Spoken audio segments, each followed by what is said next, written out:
Hola, muy buenos días a todos y a todas. Sean bienvenidos y bienvenidas a este espacio de encuentro, este espacio de conversación, de discusión, de debate y de diálogo, que es presentado por la Universidad Nacional Autónoma de México a través de Música UNAM y la Cátedra Eduardo Mata. Les queremos dar la más cordial bienvenida a esta segunda mesa de análisis que lleva por título Salas de conciertos, retos y perspectivas, organizada en el marco del Encuentro Internacional de Cátedras de la Unidad Académica de la Coordinación de Difusión Cultural. Vamos a pasar un momento agradable en donde vamos a poder tener la posibilidad de escuchar, compartir y hacer preguntas a distintos directores ejecutivos a quienes tenemos invitados hoy de diversas orquestas alrededor del mundo. Estamos conectados desde Argentina, yo desde Chile, desde España, desde México y desde Venezuela. Vamos a tratar de conocer un poquito más de estos espacios y poder abordar temáticas tan relevantes como la salud pública, protocolos de seguridad, conversar cómo se refieren estos nuevos formatos, cómo reivindicamos las experiencias a públicos después de lo que ha sido esta pandemia y por supuesto las estrategias comunicacionales, cómo observamos la música y cómo también desarrollamos experiencias que nos permitan mejores manejos de la tecnología, de contenidos en línea, etcétera, etcétera, etcétera. Bueno, mi nombre es Pamela López, yo voy a estar hoy día a cargo de moderar este encuentro y de poder abrir la conversación y el debate. Soy gestora cultural y actualmente directora de programación y audiencias del Centro Cultural Gabriela Mistral, GAM, ubicado en Santiago de Chile.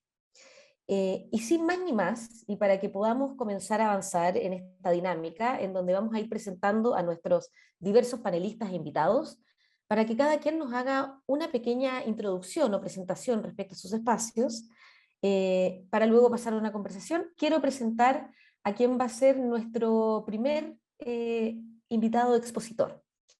Tenemos con nosotros a Félix Palomero González, quien está conectado en estos momentos desde España. Buenas tardes, o buenos días, Félix, no sé, buenas tardes en España, buenos días para nosotros. Buenos días para ustedes. Voy a presentarte un poco, Félix, para que la gente conozca más de ti. Desde octubre del 2019, Félix ha sido el director técnico o ejecutivo de la Orquesta y Coro Nacional de España. Ha sido director gerente de la Fundación Baluarte del Gobierno de Navarra y de la Orquesta Sinfónica de Navarra. Director general del Instituto Nacional de las Artes Escénicas y de la Música del INAEM, del Ministerio de la Cultura. Fue presidente también de la Asociación Española de Orquestas Sinfónicas y se ha ocupado de la coordinación de diversos proyectos institucionales de intercambio internacional con países como Costa Rica, México, Rusia, Nueva York y Nápoles. Ha participado de la puesta en marcha de la Fundación Isaac Albéniz, de cuya Escuela Superior de Música Reina Sofía fue subdirector y director artístico. Fue miembro también de la redacción de la Radio Clásica de la Radio Nacional de España y redactor en diversas publicaciones especializadas sobre esta materia. Félix, muy bienvenido y estamos muy contentos de que estés acá, así que por favor queremos escuchar un poco más respecto a la situación en España y respecto a tu organización. Muchísimas gracias, Pamela. Muchísimas gracias a todos y todos por unirse a nosotros y especialmente a la Universidad, a la UNAM y a la Cátedra Eduardo Mata por invitarme a compartir este tiempo con ustedes y con tan ilustres colegas. Es un grandísimo placer y feliz de poder contar lo que ha sido para nosotros una experiencia importante que todavía estamos viviendo y que parece que bueno, no hemos salido de ella, pero ya ha pasado más de un año y medio. Déjenme que les haga primero una serie les dé una serie de informaciones para situarles. La Orquesta y Coro Nacionales de España son los conjuntos sinfónico-coral oficiales del Estado español. La Orquesta Nacional se fundó en 1937 y el Coro Nacional es mucho más reciente, de 1971. Están integradas en el Instituto Nacional de las Artes Escénicas y de la Música del Ministerio de Cultura y Deporte del Gobierno de España. Y para que se hagan una idea, números muy generales, la orquesta tiene una plantilla de 112 músicos, casi cubierta en su totalidad, en torno a 99 profesores y profesoras, y el coro tiene una plantilla de 93, aún tenemos unas 10 o 11 plazas por cubrir. La plantilla administrativa es de unas 23 personas.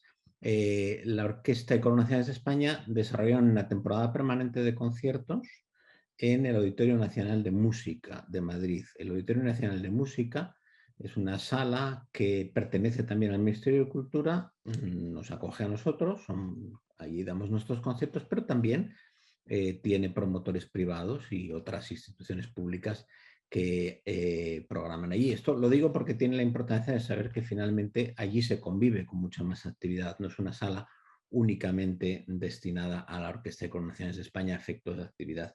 Pero además tenemos actividades, giras nacionales, internacionales, hasta ahora paralizadas, obviamente, y bastante presencia de la orquesta y del coro en los festivales históricos españoles, como por ejemplo Granada, San Sebastián, Quincena Musical Donostiarra, Santander.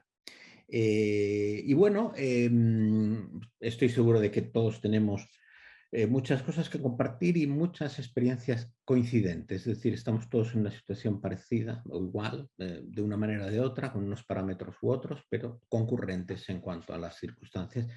Esto nos ha llevado a reflexionar, ¿no? Porque conviene, pienso, y me gustaría centrar en esto mis siguientes palabras, conviene ir a hacerse la pregunta de por qué esta enfermedad, por qué esta pandemia, por qué este virus ha afectado de manera tan singular, obviamente, al mundo entero, a la sociedad, a todos los estratos de la sociedad, a la sanidad pública, etcétera, pero ha sido especialmente lesivo para nuestra actividad musical.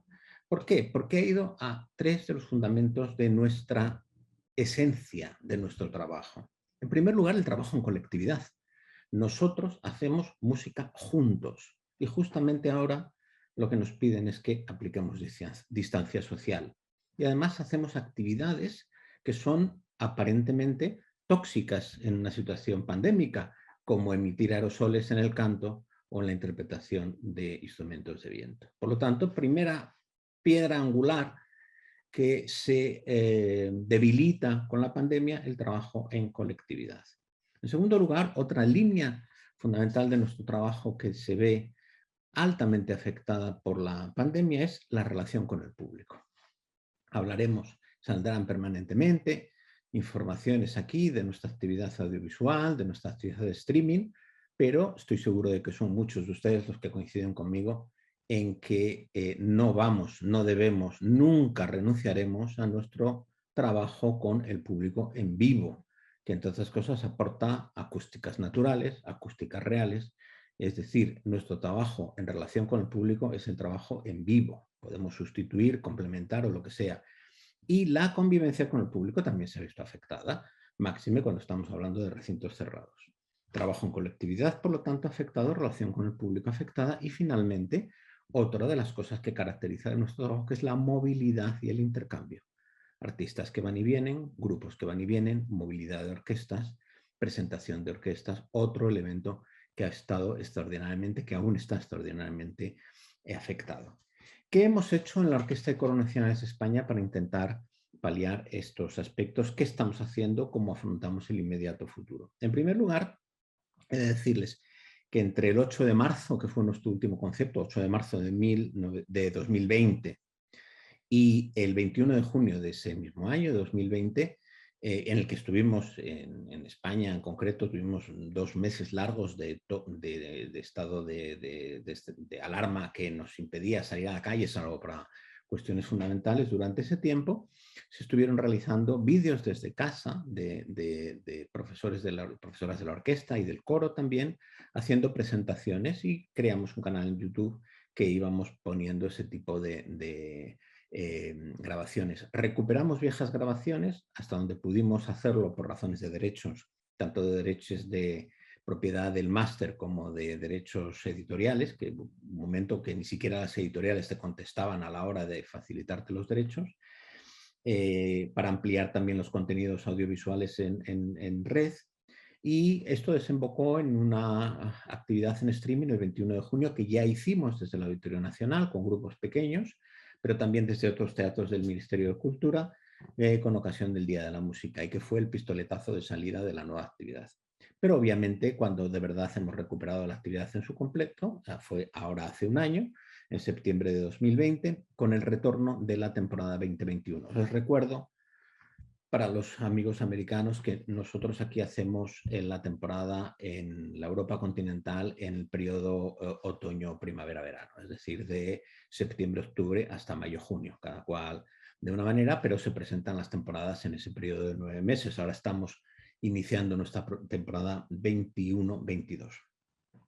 En el caso de la afección al trabajo en colectividad, es decir, el trabajo de los músicos, la preservación de las distancias sociales, etcétera, he de decir que lo que hemos hecho ha sido afrontar el aspecto de este asunto desde la perspectiva de los riesgos laborales. Es decir, es una valoración en términos de salud laboral. Por lo tanto, la orquesta está tocando en estos momentos, con mascarillas, con una distancia de 2 metros entre músicos de cuerda y de viento. Todos los músicos tienen atril individual, y los músicos de viento, que no pueden tener obviamente mascarilla, están rodeados de paneles de metacrilato. Estamos pudiendo tocar con unas plantillas máximo de 52, 55 personas. Podríamos reducir la distancia social entre los músicos de cuerda, pero si se produjese un contagio, tendríamos que aplicar criterios de contacto estrecho al círculo inmediato del músico y esto podría suponer la suspensión de conciertos. Por lo tanto, aunque tenemos una plantilla grande y tenemos rotaciones, preferimos preservar. Esto ha tenido una importancia, una relevancia grande en el hecho, yo creo que me gustaría llamar la atención sobre ello, de la respuesta extraordinaria de los músicos en cuanto a la responsabilidad individual. Aunque también nos llevaría a pensar si no hemos crecido excesivamente muchas veces creando orquestas gigantescas con 30 violines, 16 más 14, etcétera. Ahora nos hemos visto obligados a tocar con 8 o 7. Obviamente hemos tenido que adaptar el repertorio, pero la respuesta ha sido sensacional.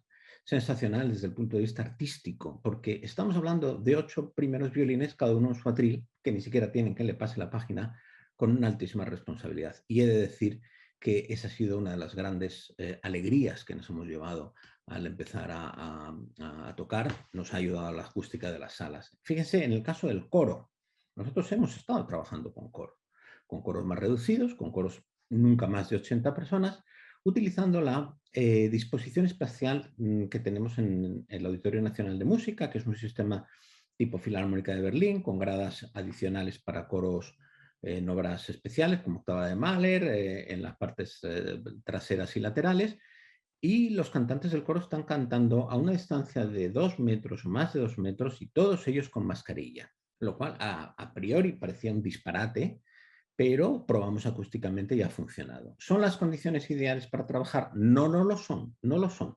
Pero ahora cuando les dé unos datos de los resultados se darán cuenta que, bueno,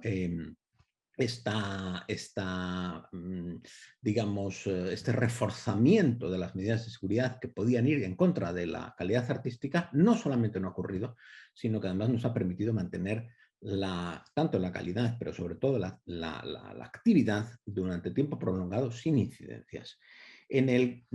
Tanto coro como orquesta se someten a test mensuales, los vientos se someten a test quincenales, y se hacen además test en el inicio de ciertas actividades o en el inicio de las giras. A la más mínima duda, la persona que pueda dar sospechas se queda fuera, y si algún trabajador tiene síntomas, directamente ya no va a trabajar y es sustituido. Hemos utilizado mucho el concepto burbuja y hemos impedido el acceso a la sala en la parte artistas de, por ejemplo, acompañantes, agentes. No entra nadie que no sea un trabajador que esté registrado y que sepamos que está controlado sanitariamente. Tengan en cuenta que en todo caso en España, aunque tenemos un índice de vacunación altísimo, estamos en estos momentos superando el 70% con vacuna completa de la población, lo cual es una inmunidad bastante alta. En principio decían que podía ser la inmunidad de rebaño, ahora con ocasión de la incidencia de la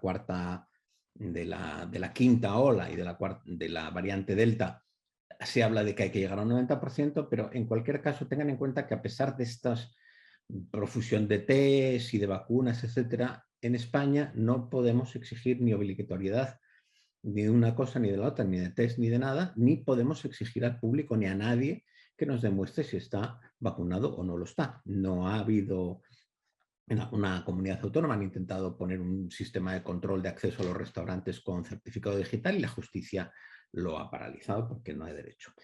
Los conciertos se celebran sin interrupción, nunca más de 1 hora y media, y se evita de esta manera la convivencia del público y de la convivencia de la orquesta más allá de lo estrictamente necesario. En el caso de la relación con el público, hay una limitación de aforos muy importante y que depende de las comunidades autónomas. Esto también para quienes no estén familiarizados con la realidad constitucional española. España no es un Estado federal, pero tiene una transferencia de competencias a las comunidades autónomas muy amplio, en algunos casos con unos niveles de autogobierno muy grandes, y al final ciertas cosas dependen de cada comunidad autónoma. Es decir, nosotros somos Estado, nosotros somos una orquesta estatal, somos la Orquesta Nacional de España, pero al tocar en Madrid tenemos que seguir las instrucciones de la Comunidad de Madrid. Y acabamos de estar tocando en la quincena musical Donostia San Sebastián, donde el gobierno del País Vasco limitaba al 50% el aforo, con un máximo de 800 personas, y nosotros aquí estamos con un 75% de aforo. Bueno, son estas cosas que nosotros no podemos controlar, que son más apropiadas o menos apropiadas, que causan, eso está clarísimo, cierto pasmo en el público, que no entiende por qué en unos sitios es de una manera y en otros sitios de otra, pero lo cierto es que esa es la realidad. Nosotros estamos con hasta el 75% y con la aplicación de un criterio que llamamos aforo dinámico, que genera la empresa de ticketing, por el cual cuando un comprador compra una entrada o dos, genera el sistema una burbuja de una butaca a cada lado vacía. No así por detrás o por delante. Todo el público tiene mascarilla y hay unos protocolos de acceso a la sala y de salida significativa. Les puedo decir que, por ejemplo, nosotros en el Auditorio Nacional no controlamos la temperatura, sí obligamos a la gente a utilizar el gel a la entrada, no damos programas de mano, tenemos un sistema de pantallas de sobretítulos en los que se van poniendo los títulos y los movimientos de la obra, obviamente, además de los textos cantados si existiesen, ¿no? Se trata de trasladar confianza, porque en efecto una de las implicaciones grandes que ha habido en esto ha sido un factor psicológico. La gente al principio tenía muchísimo miedo. Yo he visto personas asistir a los conciertos que parecían astronautas, no con doble mascarilla, con máscara por delante blanca, con guantes. Realmente yo me preguntaba, ¿tanto les gusta la música para salir así de casa? Bueno, pues han salido y lo que tenemos que transmitirles es confianza.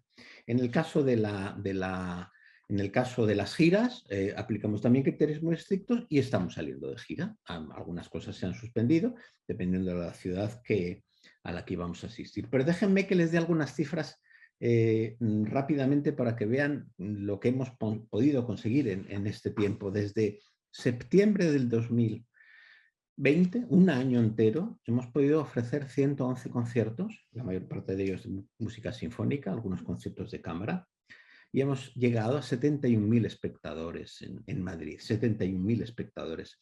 Hemos tenido una media del 77% de ocupación sobre el aforo previsto, sobre el aforo ofertado, que en todo caso era solo entre el 45 y el 50% del aforo real. Porque cuando además te autorizan el 75% pero empiezas a hacer burbuja, no llegas al 75% de ninguna manera. Claro, esto a nosotros nos lo podemos permitir porque somos una institución pública y porque la dependencia de los ingresos de taquilla es importante, pero es solo relativa respecto de un patrocinador privado. Tengan en cuenta que, por ejemplo, si nos retrotraemos a la temporada 18-19 respecto de la 2021, la última que hubo con normalidad, hemos estado ofreciendo un 55% menos de aforo. Hemos reducido los precios para facilitar que ciertas zonas que estaban cerradas la gente pudiese hacer un desescalado y pudiese asistir a otras zonas más baratas o más caras, pero dándoles un precio más barato, lo cual nos ha supuesto una reducción de ingresos de un 70,3%. Es decir, con una reducción del 55% de aforo, así todo hemos conseguido un 70,3% solo o sea, menos de ingresos, aun cuando hemos mantenido una fidelidad que calculamos en el 96%. Bien, voy a ir acabando porque el tiempo está tasado. Empezamos la temporada 21-22 con situaciones bastante parecidas. Ahora mismo en Madrid, por ejemplo, estamos en alerta entre 3 y 4 por el número de incidencia y por la positividad y una serie de elementos sanitarios. Esperamos estar en torno a alerta 2 cuando empecemos a finales de septiembre. pero ahora ya en estas fechas, quiero decir, pero así todo no vamos a ampliar mucho la mano en cuanto a distancias sociales y programas. Lo que hemos hecho ha sido, nuestra costumbre es presentar la temporada en año natural, en año, perdón, completo, de septiembre a junio, como les he dicho, y vender abonos. Nosotros teníamos 6.900 abonos. Estos abonos no se pueden vender porque el aforo no está completo y por lo tanto la gente no puede sentarse en sus localidades habituales. Por lo tanto, lo que estamos haciendo es presentar el programa por trimestres, dar facilidades a los abonados para que tengan preferencia, pero no les podemos dar sus mismas butacas. Hemos presentado ahora toda la temporada desde el punto de vista artístico, pero solo estamos vendiendo hasta diciembre del 2021 y esperemos a ver la evolución en las próximas semanas o meses para ver si podemos hacer la presentación de la temporada de enero a junio del 22. Ahora estamos con plantillas reducidas, esperamos poder llegar a plantillas mucho más grandes después de enero. No lo sabemos. Pensábamos que lo íbamos a saber, pero cuando no es la variante Delta, es, yo qué sé, o es la escasez de vacunas o son los efectos secundarios de la vacuna X, con lo cual nos hemos acostumbrado, y con esto acabo, a plantear el trabajo con una serie de líneas que creo que son las que nos está enseñando la pandemia. En primer lugar, una alta responsabilidad artística individual. Los profesores, profesoras de orquesta y de coro saben que tienen sobre sí una responsabilidad mucho más grande. Lo notamos, es algo muy importante, está siendo muy beneficioso desde el punto de vista artístico. En segundo lugar, flexibilidad, grandísima flexibilidad. No hemos suspendido ni un solo concierto y no les cuento la cantidad de incidencias que hemos tenido. Hemos cambiado los programas cuando ha hecho falta, hemos cambiado los artistas cuando ha hecho falta, no ha habido problemas significativos. No hemos suspendido ni un solo concierto por cuestiones pandémicas. Hemos suspendido 2 por una tormenta de nieve, cosa que en Madrid era increíble, y la famosa tormenta Filomena, que nos tuvo una semana encerrados en casa. Menos mal que habíamos aprendido a estar encerrados en casa gracias a la pandemia, porque si no nos hubiésemos muerto de asco. Pero bueno, no hemos suspendido, por lo tanto, flexibilidad para poder cambiar, comunicación con el público para que sepa que en cualquier momento puede haber un cambio, pero que van a tener su concierto con igual calidad. Obviamente, reforzamiento de lo digital.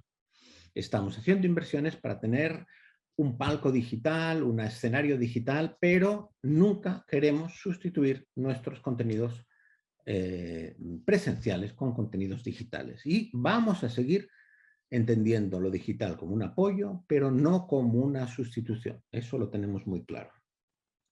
Tenemos nuestras estructuras de oferta al público también con una gran flexibilidad. Hemos reforzado los canales digitales con el público para poder tener una mayor funcionalidad, y les he de decir que están funcionando estupendamente.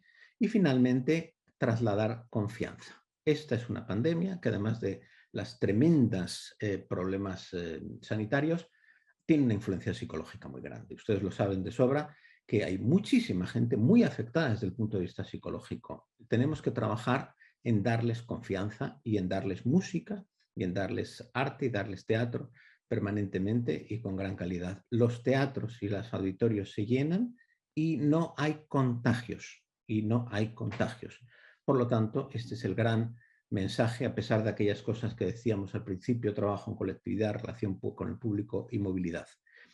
Quedo a su disposición para después, en el turno de debate, si puedo ampliar un poquito más la información, que me temo que les he trasladado con excesiva premura. Gracias. Muchas gracias a ti, Félix. Bueno, muy contentos de todo lo que nos cuentas, porque además de este increíble formato de flexible, ¿cierto? Y de tener que readaptar cosas, los números y las cifras que nos compartes son alentadoras, ¿no? Se da cuenta de que evidentemente la función debe continuar y que los públicos han respondido, y eso es una tremenda alegría, y bueno, vamos a ver qué está pasando en otros lugares del mundo. Así es que muchas gracias, Félix, por tu presentación, y aquellos que quieran consultar, preguntar, recuerden que a través del chat pueden ir dejando ahí algunas preguntas o dudas que luego iremos respondiendo por esa misma vía. Avanzo entonces con nuestro próximo presentador, cierto invitado. Nuestro próximo, llega el turno de José Julio Díaz Infante, quien es de la casa, por decirlo así, si es que podemos decir desde México. José Julio, te voy a presentar brevemente antes de darte el pase. José Julio ha desarrollado su carrera en los ámbitos de la composición, la docencia, la promoción musical, con estudios de composición y de pedagogía en el Centro de Investigación y Estudios de la Música, CIEM. Fue becario Fulbright García Robles para realizar estudios de posgrado en la Universidad de Louisville en Estados Unidos. Es coordinador nacional de música y ópera en el Instituto Nacional de Bellas Artes y Literatura y director artístico del Foro Internacional de Música Nueva Manuel Enríquez. Fue cofundador y director académico de la Escuela de Música del Estado de Hidalgo, además de presidente del programa de colaboración iberoamericana Ibermúsicas, del cual es representante por México en la actualidad. Su música también ha sido interpretada en diversos países de Europa, Latinoamérica y Estados Unidos. José Julio, muy bienvenido a este panel y queremos también escuchar cómo han sido tus experiencias y, por supuesto, los retos y las perspectivas. Muchas gracias, Pamela. Bueno, pues un gusto estar aquí rodeado de colegas, bueno, que llevan una labor tan importante en otros países de Iberoamérica. Es realmente un placer poder compartir este espacio con ustedes. Y, por supuesto, un agradecimiento a la cátedra Eduardo Mata.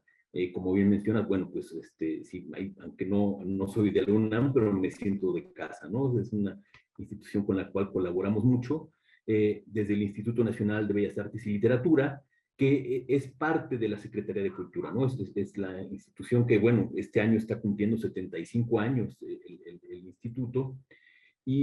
Bueno, les doy una breve introducción eh, para que se pueda comprender un poco más por lo que hemos pasado, que creo que es muy similar, ¿no? En todos los países, pero bueno, cada quien tiene sus diferentes especificidades. En el instituto tenemos diferentes elencos estables, ¿no? Tenemos, en cuanto a música se refiere, y obviamente en cuanto a las demás disciplinas, pero lo que nos ocupa ahora, que es la música, pues tenemos a la Orquesta Sinfónica Nacional, a la Compañía de Ópera, que incluye la Orquesta del Teatro y el Coro del Teatro de Bellas Artes. Tenemos la Orquesta de Cámara, que es básicamente una orquesta de cuerdas. Tenemos el Coro de Madrigalistas de Bellas Artes, tenemos a Solistas Ensamble de Bellas Artes, que es una agrupación también escénico-vocal. Tenemos el grupo de concertistas de Bellas Artes, que este es un cuerpo de solistas que hacen música, bueno, de cámara, participan como solistas con orquestas, por supuesto, dentro del instituto y en el interior de la República o en el extranjero. Tenemos también a los cantantes solistas, que de igual forma hacen mucha música de cámara vocal. Y tenemos al ensamble de música contemporánea CEPROMúsic, ¿no? Dedicado específicamente a las nuevas manifestaciones sonoras. Como a todo el mundo, esta pandemia pues nos tomó por sorpresa, bueno, aunque ya se veía venir, pero bueno, nos empezábamos a preparar y pues como en todo el mundo, lo principal fue privilegiar la salud, ¿no? Por lo tanto, pues sabemos que muchos conciertos se tuvieron que cancelar. La última ópera, tuvimos una ópera de cámara, Albert Herring de Benjamin Britten, el 15 de marzo y el 16 se cerró todo, ¿no? Entonces, al final es la última ópera que se ha podido escuchar en México. Y bueno, próximamente ya estamos por reactivar también la ópera. Eh, tenemos, digamos, a partir de ese momento, pues tenemos la disyuntiva, ¿no? De cómo poder seguir en contacto con el público, cómo poder hacer que las agrupaciones continuaran vigentes. Y bueno, pues por supuesto, se empezó a trabajar en estos contenidos virtuales, ¿no? Primero desde casa, ya estamos, creo que todos muy acostumbrados o a veces hasta cansados de los cuadritos, ¿no? Digamos, esta pandemia nos vino a hacer la vida de cuadritos en muchos aspectos, ¿no? Obviamente todas las reuniones, todo ahora esta misma sesión, ¿no? Se transmite a través de cuadritos y la música no fue la excepción. Posteriormente, ya cuando fue posible, se continuó con los contenidos virtuales, pero ya desde los recintos, sin público, ¿no? Que también es sobre una posibilidad para el público de conocer los recintos, las salas, de otra manera, ¿no? Ver muchos conciertos donde el fondo es una sala vacía, ¿no? Y otro tipo pues de dinámicas, otro tipo de formas de apropiarse del espacio para integrarlo a la virtualidad, ¿no? Con la música. Y bueno, ya por fin, cuando la situación sanitaria lo fue permitiendo, se lanzó la campaña desde la Secretaría de Cultura, la campaña Volver a Verte, ¿no? Para todas las artes, para poder ir regresando gradualmente de una manera muy responsable, muy ordenada, siempre privilegiando la salud.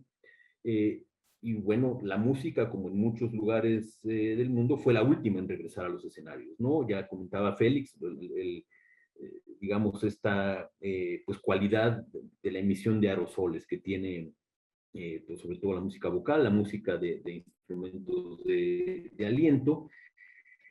Pero bueno, y en ese momento, bueno, sí hubo todo un análisis, mucho tiempo de generar protocolos, desde la Secretaría de Cultura, desde el IMBAL, mucho trabajo con los grupos artísticos, con las agrupaciones sindicales, ¿no? Así fue una labor muy, muy ardua, muy, pues delicada en ciertos aspectos, pero sí queríamos, y también esa fue la sensación que tuvimos de parte de todos de las agrupaciones musicales, obviamente por un lado salvaguardar la seguridad, pero también esta gran necesidad de volver a los escenarios, ¿no? Y también del público, de poder volver a tener este contacto con el público. Entonces, se fue dando, obviamente, eh, tomando en cuenta todas las indicaciones y con las autorizaciones de la Agencia Sanitaria de la Ciudad de México y las disposiciones del gobierno federal, eh, pudimos ir regresando, ¿no? Poco a poco a los escenarios. Y bueno, les quiero comentar en esta sesión cómo lo hemos hecho en el Palacio de Bellas Artes muy específicamente, ¿no? Cómo se ha tenido que transformar el espacio, cómo se ha tenido que transformar el escenario, la manera, la relación con el público, pero también la música misma, la música misma, cómo se han tenido que repensar incluso los programas, ¿no? Porque desde ahí ya tienen que ser programas de menor duración, o que impliquen un menor número de músicos en el escenario. Entonces, les voy a compartir aquí algunas imágenes, pues de cómo se ha llevado a cabo toda esta, digamos, todos estos protocolos sanitarios, ¿no?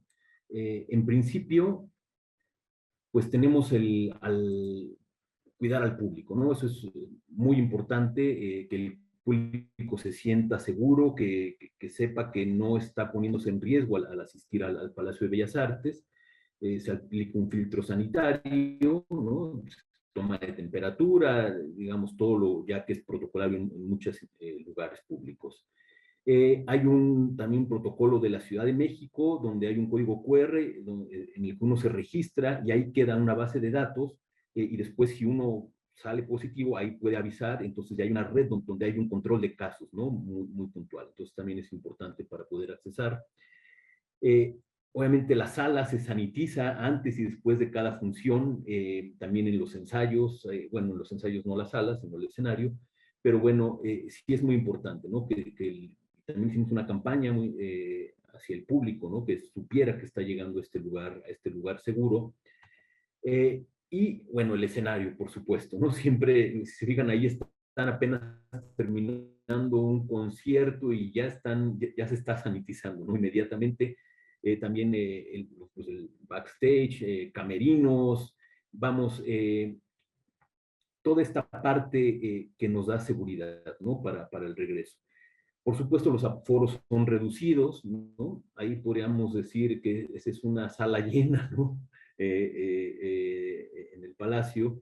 Tenemos, pues sí, que espaciar a la gente. Hay veces que hay gente que va acompañada, entonces tenemos que prever todo eso, ¿no? Otros espacios como el Museo Nacional de Arte, donde también regularmente se realizan conciertos, pues son 40 personas lo máximo, ¿no? Lo máximo que podemos incluir actualmente. Y de alguna forma, bueno, el público obviamente, pues al principio hasta se molestaba porque a veces no podían accesar todos, ¿no? Y se comprende, ¿no? Entonces tenían que estar formados desde antes o hacer dinámicas para dar los boletos eventualmente. Pero bueno, creo que ahora ya para este momento también el público ya está más acostumbrado, ¿no? Ya sabe cuándo puede accesar, que tiene que llegar antes, y bueno, obviamente todas las medidas que tiene que observar, ¿no? Eh, Tiene que mantener el cubrebocas todo el tiempo, a veces también eso es difícil porque a veces ya en el concierto algunos se los quitan, entonces todo el personal de apoyo al público tiene que estar muy atento, ¿no? Para ver e invitarlos a que se lo coloquen, ¿no? Eh, y bueno, más allá de toda esta seguridad que tienen que tener los espacios, tanto para el público, para artistas, como comentaba al principio, pues la música misma se ha tenido que repensar, ¿no? Repensar los programas. Tenemos ya programas sin intermedio, máximo de 70 minutos, con aplausos, con todo lo que debe ser. A veces tenemos que pensarlos muy bien y medirlos muy bien, ¿no? Y esto es bueno, es una dinámica nueva para todos, porque a veces un encore no es posible a veces, ¿no? Entonces el público lo pide, pero ya estamos sobre el tiempo reglamentario, ¿no? Pues es importante no permanecer más de ese tiempo, ¿no? Por toda la gente que convive, ¿no? Aunque sean aforos reducidos. Eh, Tenemos los programas, ¿no? Pensarlos, todas las agrupaciones han tenido que pensar en formatos reducidos. La Sinfónica Nacional obviamente está haciendo grupos de cámara, los grupos vocales también muy reducidos. Al principio era, bueno, hacer versiones de obras que pudieran adaptarse, pero más bien ya el reto fue pensar en repertorios originalmente que permitieran la sana distancia también, ¿no? Y pocos músicos en el escenario. Eh, por ejemplo, hay casos donde teníamos música vocal, ¿no? Este es el concierto del regreso, que fue el 21 de mayo, cuando pudimos reaperturar. Tuvimos un amago de regreso el 23 de octubre de 2020, ya teníamos una gala de concertistas, y desafortunadamente ese día en la mañana, bueno, la Agencia Sanitaria del Distrito Federal de la Ciudad de México nos pidió que no se hiciera, se hizo de manera virtual, pero bueno, ya de ahí bueno, luego llegó esta otra ola muy intensa a finales de año, principios de 2021, y el 21 de mayo por fin pudimos reabrir la sala con un homenaje a Verdi a cargo de Solistas Ensamble de Bellas Artes. Y bueno, algo generalmente uno está acostumbrado cuando si es un recital de piano y voz, bueno, el cantante siempre está hasta delante del escenario, ¿no? Cerca del público, y ahora como pueden ver, pues tienen que estar hasta el final de la cortina, ¿no? El vitral tiene que estar el piano pegado y también los cantantes, obviamente, con cubrebocas. La música coral también, lo mismo que comentaba Félix, y como es en muchos lugares, el espaciamiento, todos con cubrebocas. Eh, no se pueden tener, en este caso es difícil tener obras corales más grandes, ¿no? Que implican más cantantes. Otra disposición, como ven también, pues tienen que estar casi en línea, ¿no? Ya es difícil poder pensar en un semicírculo a veces y estar hasta el final, ¿no? Hasta el final del escenario. Digamos, este sería un máximo de los que hemos tenido frente al escenario, con un pequeño ensamble de cámara y cantantes, ¿no? Que tienen que estar distribuidos de esta manera. Entonces, tal vez ahorita ya nos estamos acostumbrando, ¿no? Pero estos acomodos a los cuales tenemos que acostumbrarnos y con los cuales, pues, los músicos tienen que convivir. A veces es complicado por cuestiones de amalgamar el sonido, digamos, ¿no? O sea, no es tan fácil a veces en ciertos ensambles instrumentales escucharse tan a la distancia, ¿no? Pero bueno, es parte del proceso que se está viviendo. Y pues por supuesto los cubrebocas, ¿no? Que como también comentaba Félix, es algo en principio antinatural. Y bueno, se hicieron muchas pruebas, estuvimos trabajando con una diseñadora de vestuario, con pruebas para los cantantes, y justo buscar ese equilibrio en el que, por supuesto, se cuida la salud, pero también se sacrifica lo menos posible el sonido. Y llegamos a estos prototipos, ¿no? Que parecen unos picos de pato, digamos, pero que han funcionado bastante bien. Obviamente no a todos los cantantes les funcionan, no para todo tipo de repertorio, hay repertorio que es mucho más demandante y que lo vuelve muy complicado, y obviamente es difícil para todo un programa, ¿no? Pero en algunos programas donde se puede permitir este tipo de cubrebocas, donde el repertorio lo puede permitir, pues se han estado usando, ¿no? Porque si así es una política del instituto, todos los grupos vocales, ya sea que canten en nuestros recintos, en el Palacio o en otros, tienen que hacerlo con cubrebocas, ¿no? De igual forma, el tema de los alientos, como se ha comentado, eh, pues tienen que tener los acrílicos. Aquí del lado derecho podemos ver, este es un ensayo de la Orquesta de Teatro de Bellas Artes, del primer concierto que tuvo ahora para el regreso a lo presencial. Entonces, bueno, pues obviamente hay que proteger la emisión de partículas, de gotículas, y, por ejemplo, el Centro de Música Contemporánea, CEPROMUSIC, usa estos otros, que son pues realmente como unas vitrinas, ¿no? Donde están insertos todos los músicos, están pues ahí atrás y obviamente no, como hemos comentado, no son las condiciones ideales por mucho, pero es una forma de poder regresar a los escenarios, ¿no? Es curioso también porque pues por supuesto, ahora las salas de concierto, en todas las salas estamos manteniendo, bueno, sobre todo en el Palacio de Bellas Artes, las puertas abiertas todo el tiempo, ¿no? Digamos, ese silencio que siempre hemos buscado religiosamente en las salas, ¿no? Para poder disfrutar de la música, eh, siempre buscando a veces cuando alguien tose, siempre, el músico siempre espera el silencio absoluto para poder empezar la música. Pues eso ahora ya no, es una exquisitez, porque tenemos las puertas abiertas, tiene que haber corrientes cruzadas de aire natural, y obviamente se mete el ruido, por más que uno intente pararlo, ¿no? Entonces, bueno, pues decimos que la música estuvo en silencio mucho tiempo, pero ahora regresó haciendo mucho ruido, ¿no? Aunque sea con poca gente, pero bueno, esa es otra de las realidades con las que tenemos que convivir.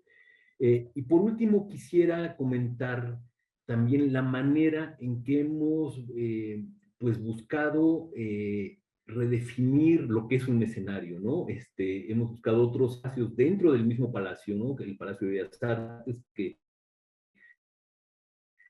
bueno, es el recinto más emblemático de las artes en México. Y queríamos que la gente no dejara de venir al palacio, ¿no? Y no dejado pues, usados para otro fin, para poder llevar la música a ellos, ¿no? Tal es el caso de la zona de murales del Palacio de Bellas Artes.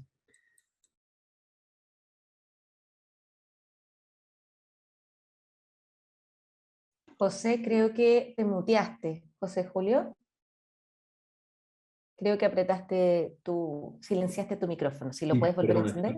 ya estoy, Ahora perdón, sí, no lo estábamos teniendo escucho. un pequeño problema de conexión, pero Sí. disculpa, iba cerrando con el tema de los murales, ¿no? Sí, de los murales, ¿no? De tener estos espacios donde, pues son, aunque son interiores, pero son más abiertos, ¿no? Donde se puede tener eh, conciertos con poca gente, ¿no? Todo este espacio, el tercer piso del Palacio de Bellas Artes. Por ejemplo, ahí está, se ve hasta el fondo, ¿no? En el pequeño espacio Otro espacio que también tuvimos que inaugurar como espacio de concierto dentro del palacio es la terraza poniente que da a la Alameda. Bueno, quienes conocen el Palacio de Bellas Artes saben que está pegado a la Alameda Central. Entonces, este es un espacio que generalmente se usaba en los intermedios de los conciertos, ¿no? Tal vez la gente salía, tomaba un refrigerio, a veces una copa de vino, sobre todo en la ópera, ¿no? Que son varios intermedios. Bueno, ahora lo hemos usado para algunos conciertos, ¿no? Con la sana distancia, por supuesto, con espacios reducidos y bueno, implementando todo lo necesario. Y de la misma manera, el lugar donde regularmente estaba la cafetería del palacio, pues también lo transformamos en un escenario, ¿no? Porque es un lugar donde puede caber un poco más de gente y no es una sala cerrada, ¿no? Se ha convertido en una sala cerrada porque el palacio no está abierto, pero por ejemplo ahí podemos ver al final la puerta a la calle, esa que se ve ahí hasta el fondo, está abierta, ¿no? La ventilación está todo el tiempo y se mete el ruido, bueno, pero tal vez no tanto, ¿no? Como como si estuviéramos, bueno, en la terraza, por supuesto en la terraza sí se mete bastante. Y bueno, pues es un breve relato de lo que hemos estado haciendo desde el Palacio de Bellas Artes. Por supuesto, los aforos poco a poco los hemos ido incrementando, pero pasó algo curioso, ¿no? Porque en varios de estos recintos que les he mostrado, o en el Museo Nacional de Arte, que es una de las primeras fotos que les mostré, eh, ese 30% implicaba 40 personas, ¿no? Entonces, en varios de los recintos, de estos recintos ganados, son 40 personas. Entonces, pues vamos de 40 en 40 contra la cuarentena, ¿no? Entonces, ganando un poco de espacio, ¿no? Ir pudiendo regresar a la música. Es un Muchas buen gracias y eslogan. bueno, por supuesto, estamos aquí atentos ese es el Muchas eslogan. gracias, sí, muchas gracias José Julio porque nos visibilizaste, ¿cierto? Literalmente esta conversación que estamos teniendo sobre la flexibilidad y el cambio, mostrándonos cómo este proceso flexible también aborda, por un lado, el ámbito creativo, ¿no? Aspectos de creación y del trabajo, digamos, artesanal que muchas veces realizamos desde el campo de la música y las artes escénicas, pero también estos espacios alternativos que se convierten ahora en espacios de presentación para 40 personas en esta cuarentena. Dicho eso, y ya llegó el momento, en virtud del tiempo, de poder pasar a nuestro siguiente panelista. Así es que quiero presentar un poco a Marcelo Birman, que nos acompaña desde Argentina. Me imagino que estás en Buenos Aires, Marcelo, supongo. Así es que te voy a dar una presentación para darle cabida a tus palabras, ¿no? Marcelo es egresado del Conservatorio Superior de Música Manuel de Falla con medalla de oro. Desarrolló tanto su actividad docente y artística y en gestión cultural y educativa. Fue el director de enseñanza artística de la ciudad de Buenos Aires y desde el 2018 es hoy el director del Instituto Superior del Arte del Teatro Colón. En el año 1999 fundó la Compañía de las Luces, agrupación de solistas, coros y orquestas dedicadas a la presentación de obras de teatro musical de los siglos XVI y XVII. Con ella también dirigiendo algunas versiones de instrumentos históricos de la Argentina. No los voy a nombrar porque mi francés, Marcelo, puede dejar mucho que desear en esta presentación. Pero sí les voy a contar que ha tenido importantes direcciones en el Teatro Coliseo, ¿cierto?, de la misma ciudad de Buenos Aires, así como también en otros lugares del mundo, incluyendo un trabajo que realizó con la Orquesta del Nuevo Mundo, y que estoy muy contenta de saberlo, en el Teatro Regional de Rancagua de Chile. Así es que Marcelo, por favor, cuéntanos cómo están las cosas por el otro lado de la cordillera, en mi caso, y la palabra es toda tuya. Muchas gracias, Pamela. Sí, efectivamente, desde Buenos Aires, aquí un cordial saludo para todos y todas, un agradecimiento especial para Elena, la Cátedra Eduardo Mata, la Universidad Nacional Autónoma de México, por propiciar este puente de comunicación y de compartir bueno, nuestras experiencias en esto que va de la pandemia, y un saludo afectuoso para los destacados colegas que comparten esta charla. En el Teatro Colón de Buenos Aires, justamente, como el resto de los teatros en esta parte del mundo, digamos nuestra temporada que va de marzo a diciembre, en 2020 estaba por comenzar con una producción de Nabucco, que debió suspenderse el día del ensayo general debido a la implementación, al dictado del aislamiento social preventivo y obligatorio aquí en toda la República Argentina. Y durante todo 2020, toda la actividad de los cuerpos estables, es decir, del Teatro Colón, tanto sus orquestas, la Orquesta Filarmónica de Buenos Aires, la Orquesta Estable del Teatro Colón, el Coro Estable, desde ya el Coro de Niños, y por supuesto nuestra escuela, el ISA, el Instituto Superior de Arte, que es la escuela del Teatro Colón, donde se forman tanto los cantantes, bailarines, por supuesto hablando también de la compañía de danza del Teatro Colón, y desde ya se forman los directores de escena, directores musicales, preparadores musicales, instrumentistas que conforman la orquesta académica del Instituto Superior. Todo este conglomerado artístico esta masa de personas, pasó al ámbito virtual, a través progresivamente de ensayos, del restablecimiento de las clases, de llevar todo el mundo artístico al formato virtual, aprovechando también para difundir, en el caso del teatro, todos los domingos por streaming, recurriendo al archivo histórico de producciones históricas del teatro, y progresivamente sumando otras tareas. Hay que decir que durante 2020, por ejemplo, gran parte del personal, incluso técnico del Teatro Colón, participó de actividades sociales y sanitarias fuera del ámbito del teatro, asistiendo en centros vacunatorios, centros de testeos, prácticamente un centenar de personas, muchas de ellas también pertenecientes a los distintos talleres que conforman la parte técnica del Teatro Colón, participaron de estas actividades. Y por supuesto hubo que repensarnos en todo el año 2020, repensar estrategias, repensar formatos creativos para volver a conectarnos con la esencia del teatro, que es mantener el vínculo con nuestro público y desde ya formar futuros públicos. Y para ello, bueno, hubo distintas experiencias. Hoy quería comentar una de ellas, que se denominó Casas de Ópera, y en la cual cantantes, algunos pertenecientes a la especialización superior en el Instituto Superior y otros cantantes habituales de las distintas temporadas que conforman la temporada lírica del teatro, dirigidos por especialistas, directores de escena y musicales aquí ligados al teatro, tuvieron que afrontar no solamente el canto, sino ser sus propios caracterizadores, vestuaristas, escenógrafos, iluminadores. ¿Por qué? Porque para hacer distintos tipos y experiencias de video, tuvieron que hacerlo lógicamente aislados y en confinamiento y cada uno desde su casa. Quería empezar esta charla compartiendo uno de estos videos. Dura 4 minutos, pero va a ser suficiente ver el comienzo de una adaptación de un aria célebre de Händel, que si nos permiten podemos compartirla.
Y así, durante el año pasado, esta experiencia, que fue piloto, se sumó prácticamente una decena de expresiones de este tipo.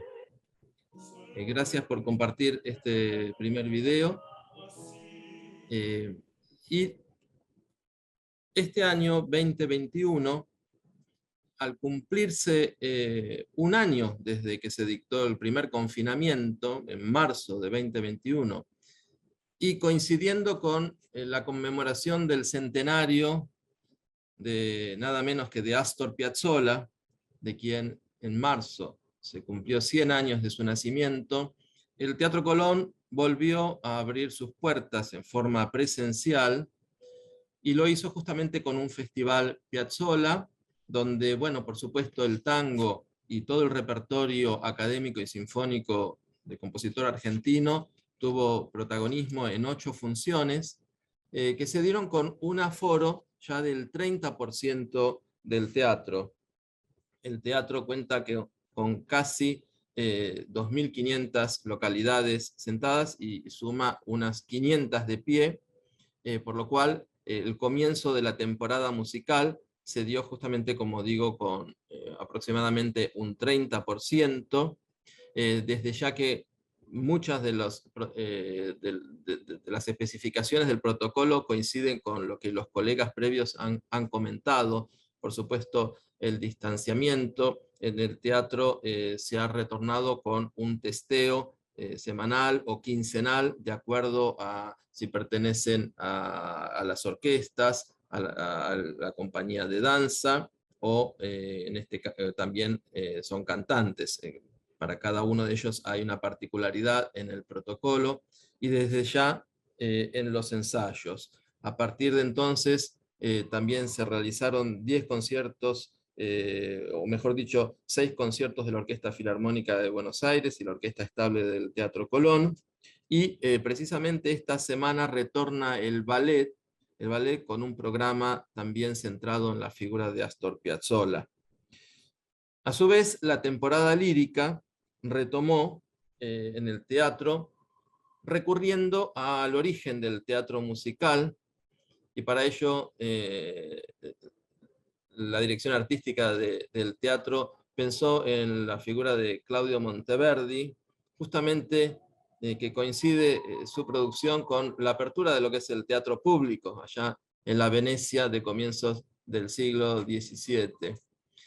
Y por supuesto, como la programación, cada uno de los eventos no puede tener una duración mayor de 1 hora 30, y por supuesto sin intervalos, y además teniendo en cuenta que las puestas en escena deben respetar cierto distanciamiento, y que no haya por supuesto un contacto estrecho entre los cantantes, que a su vez los cantantes han debido ensayar con mascarilla, pero no así por supuesto en este caso las funciones, y que en el foso se está permitiendo un máximo determinado de instrumentistas, que tiene que ver también, sean instrumentos de arco o sean instrumentos de viento. Para los instrumentos de viento coincidiendo con lo que hemos visto que comparten los colegas, también se usan las mamparas divisorias, y en el foso se ha privilegiado una ubicación especial que tiene que ver con la utilización asimismo de los palcos laterales para los metales en este caso. Y vamos a ver un video de 1 minuto justamente del primer título que dio vuelta a la ópera El Teatro Colón. Terminando un ensayo musical previo a la preparación final de Altricanti, 3 breves historias en música de Claudio Monteverdi, que reúnen un ciclo de maravillosos madrigales pertenecientes al libro octavo, y otros extractos que junto a Pablo Maritano ha elaborado una dramaturgia en torno a madrigales guerreros y amorosos, básicamente historias de amor. La idea con Marcelo desde el principio fue generar esta especie de retablo, ¿no? O sea, son distintos fragmentos que no están per se conectados entre sí y funcionan como una especie de gran glosario de la obra periférica a las óperas de Monteverdi. Se ha conformado un equipo de lujo. Este teatro es un teatro de una altísima calidad, quiero decir, y es un placer para todos los que estamos involucrados.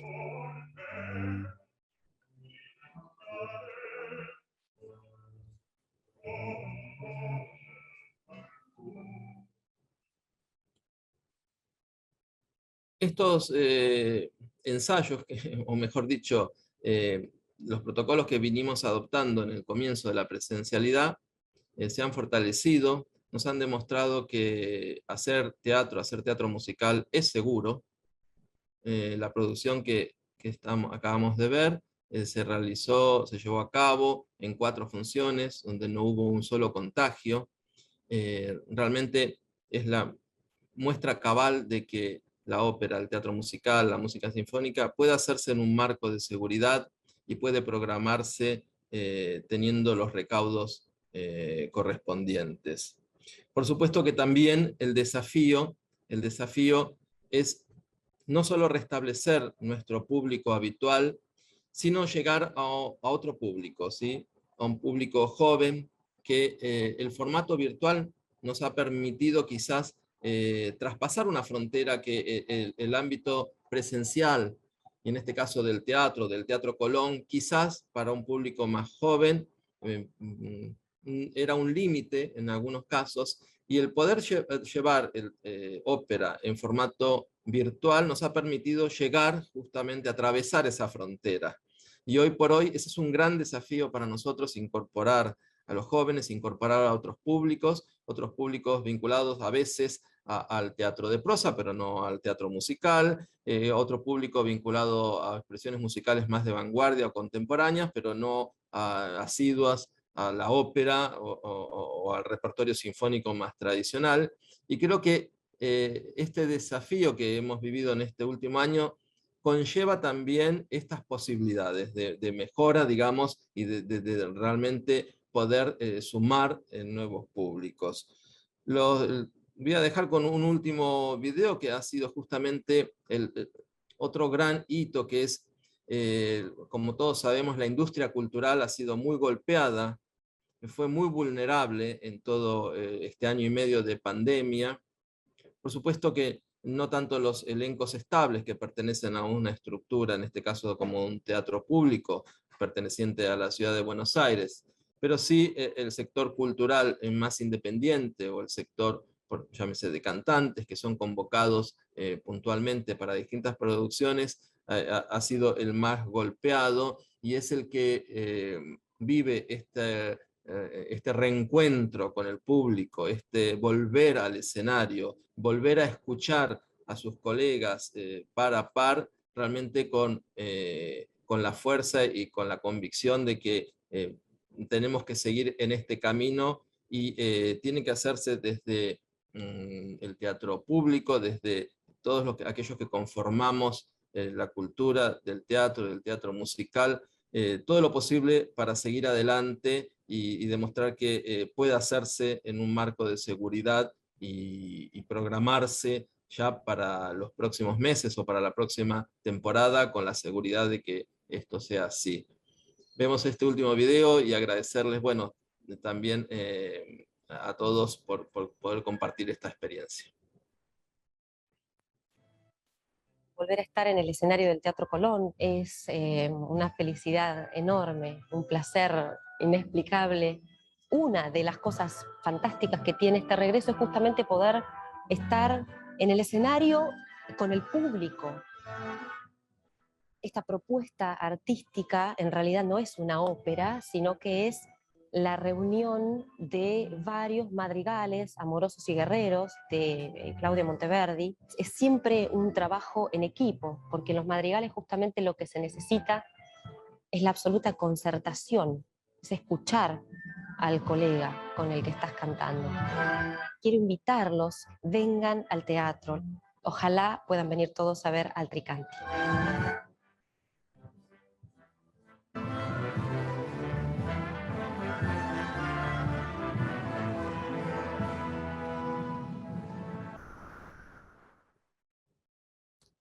Muchas gracias.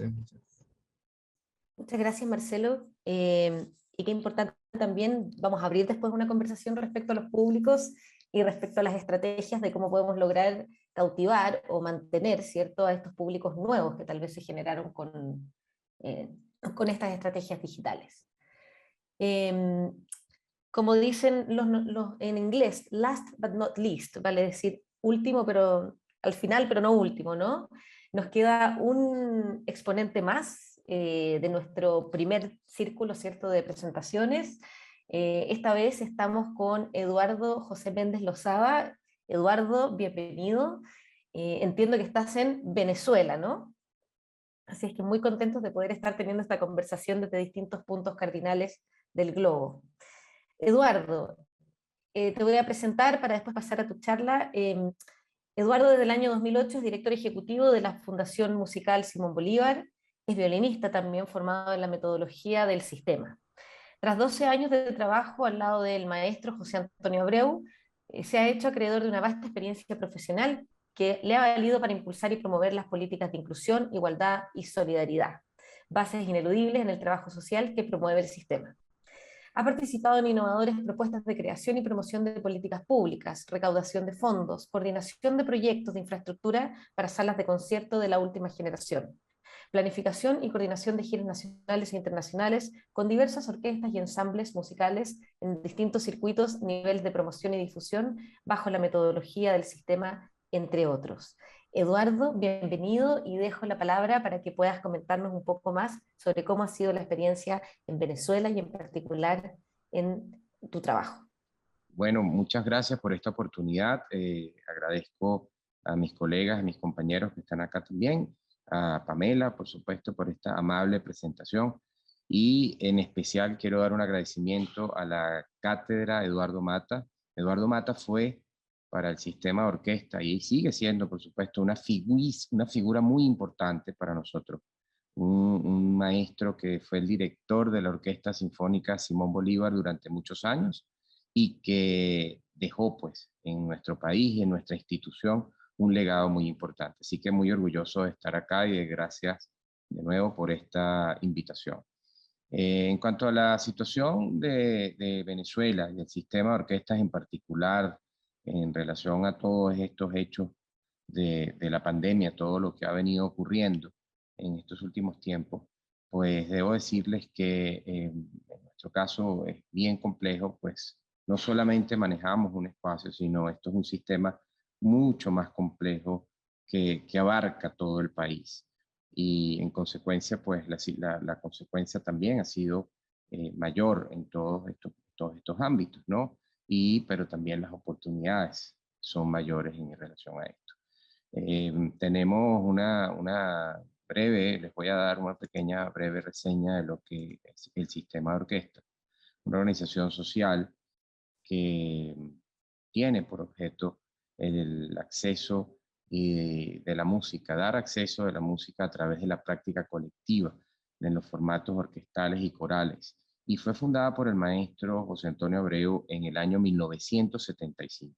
Esto es una organización que está distribuida a lo largo y ancho del país, tiene hoy por hoy más de 1 millón de niños inscritos y 443 centros educativos.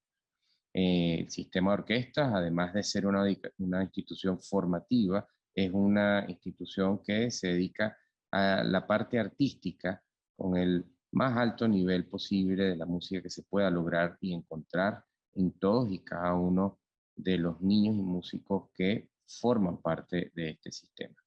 En ese particular, debo decirles que los 443 núcleos que nosotros tenemos, cada uno de ellos es una sala de conciertos. Y son los espacios que nos permiten a nosotros mantener ese contacto con las comunidades de manera diaria, es llevarle la música a las comunidades. Y ciertamente esta situación de la pandemia, pues nos ha golpeado muchísimo en torno a ese proceso en específico. Decía hace rato Félix, que toda esta situación ha atentado contra la colectividad o contra el hacer las cosas en colectivo. Y ciertamente estoy completamente de acuerdo contigo, Félix, es absolutamente negativo ese proceso, pues nos impide desarrollar lo que es la música que esencialmente exige ese contacto humano, esa relación entre las personas, no solo de los ejecutantes, sino con el público.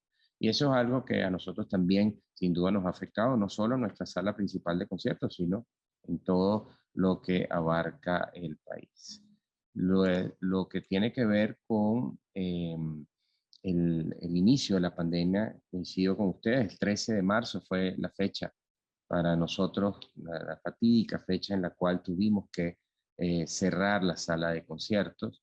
Teníamos una novena sinfonía de Beethoven que se iba a ejecutar en vivo y directo y tuvimos que suspenderla el día antes del concierto. Eso fue algo que obviamente nos causó a todos nosotros pues, un estupor y una situación de lamento terrible, pero bueno, hay que adaptarse, hay que convertirse en resilientes y avanzar siempre. Nosotros teníamos en un proyecto anterior de generar la sala virtual de conciertos del sistema. Y esta sala virtual de conciertos del sistema, pues, fue la que nos permitió a nosotros salir al aire prácticamente y el día inmediato siguiente, el día 14, donde estrenamos la sala virtual de conciertos. Esta sala que viene a convertirse en un mecanismo de comunicación entre lo que hacemos en el sistema y nuestros públicos, nuestros niños, nuestros jóvenes, nuestros estudiantes. Esta pandemia generó un aislamiento de muchas personas y nosotros a través de la sala tratamos de mantener a la gente conectada. Y era impresionante cómo a lo largo de los días de los conciertos que transmitíamos, la gente se incorporaba, la gente venía, la gente se conectaba, nos mandaba correos, nos mandaba comentarios en las redes sociales, etcétera, acerca de nuestros conciertos. Y fue algo que realmente fue importante. Ahí nosotros tuvimos que retomar música de nuestros archivos. Tenemos un archivo muy vasto de muchos años que se ha venido grabando en el sistema y pudimos sacar al aire varios conciertos de este archivo virtual que nosotros tuvimos, pero hasta el mes de septiembre del año pasado, donde comenzamos a hacer una serie de grabaciones de conciertos sin público. Ya había cierta flexibilidad para por lo menos poder juntar algunos músicos en nuestros escenarios y empezamos a hacer una serie de grabaciones profesionales con ellos en las salas para poderlas transmitir virtualmente de igual forma y poder de esa manera llevar nuevos productos, ya no solamente hablar de lo que se había hecho, sino hacer nuevos productos, algo también muy motivacional para los músicos que pudieron por fin volver a juntarse y a empezar de nuevo a hacer música juntos. Después de esto, debo decir que tuvimos un pequeño repunte del virus y tuvimos que bajar un poco nuevamente la actividad hasta que finalmente a principios, o sí, vamos a decir el primer trimestre, al final del primer trimestre de este año, pudimos retomar nuevamente nuestras actividades musicales, como a través de, como todos ustedes también lo dijeron en sus exposiciones, con los procesos de bioseguridad, informando mucho a la gente, atrayendo a la gente para que se sintieran en confianza, mostrándole todo lo que se estaba haciendo para que la gente pudiese venir y comenzamos a hacer conciertos con públicos reducidos, por supuesto. Empezamos un 30% del aforo, luego 35, 40, ahora vamos por el 50% del aforo, manteniendo, como les dije, las medidas estrictas. Pero además de esto, a nivel de escenario, como también lo decía por allí José Julio, la adaptación de los repertorios fue algo fundamental. Poder volver a hacer música de menor formato, poder adaptar, incluso hacer música que quizás de hace mucho tiempo no se hacía, pero que en estos momentos era un clamor de la gente volver a escuchar y de los músicos volver a tocar. Y por eso lo decidimos hacer así, adaptándonos nuevamente a todas estas necesidades nuevas que nosotros estamos viviendo. En el país, al mismo tiempo, se empezó a hacer lo mismo.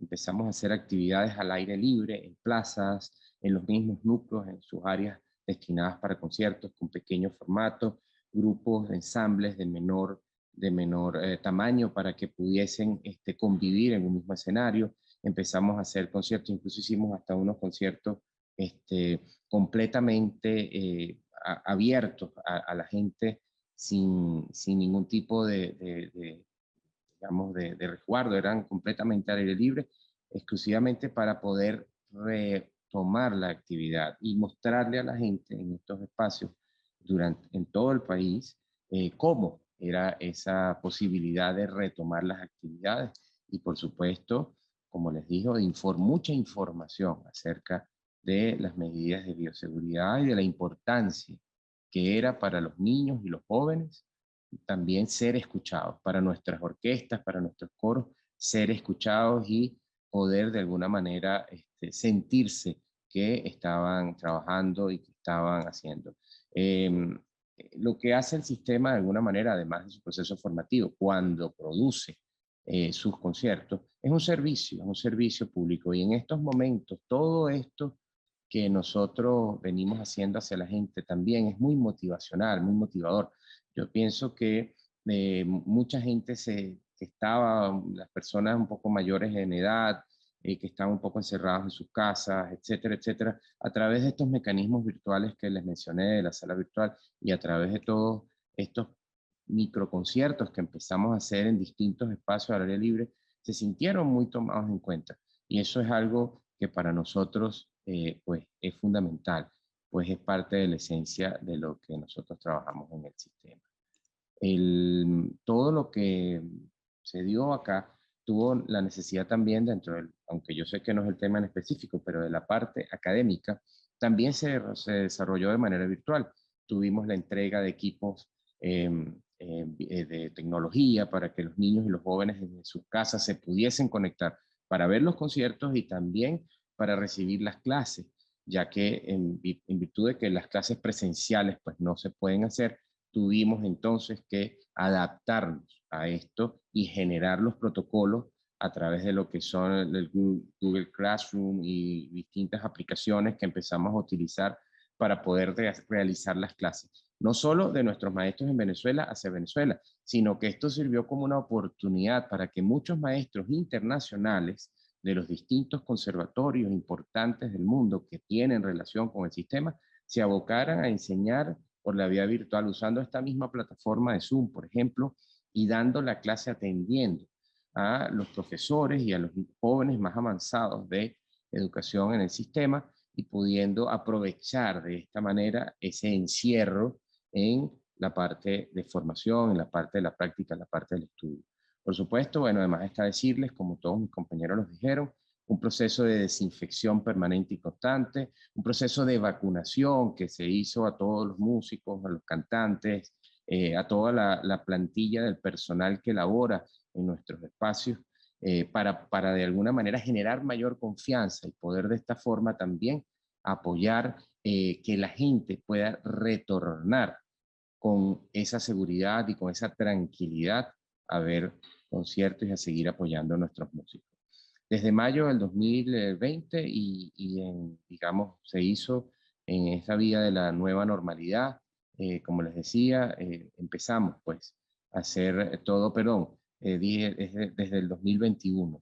Comenzamos en la vía de todos lo que son la realización de una agenda mucho más estable de conciertos, ya con digamos, adaptados a estas necesidades, pero con una agenda de conciertos mucho más preestablecida, con ya unos retos artísticos importantes, al punto que logramos hacer en todos los espacios nuestros, ¿verdad? Los desarrollo y la actualización de los protocolos. Ustedes saben que estos protocolos incluso han variado un poco desde que empezó.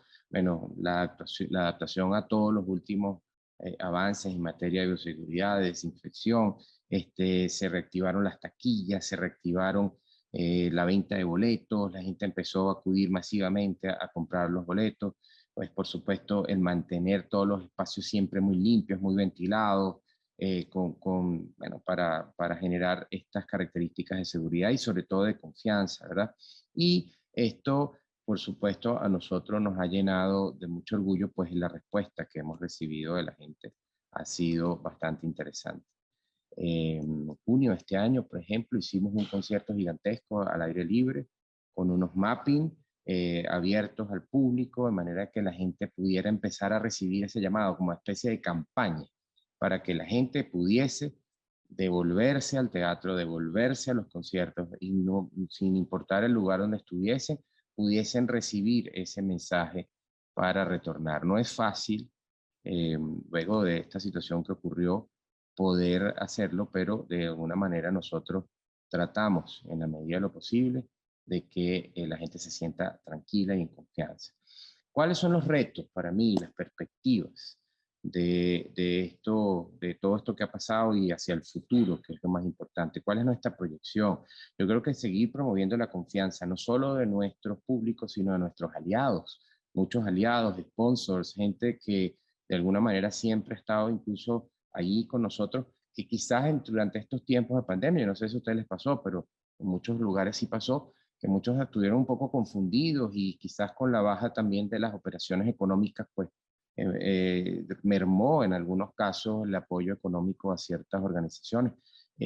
Yo pienso que este es el momento para cautivarlos nuevamente, para ser innovadores con ellos, ser creativos, para que ellos puedan seguir apoyando y venir nuevamente a continuar con ese trabajo que venían haciendo.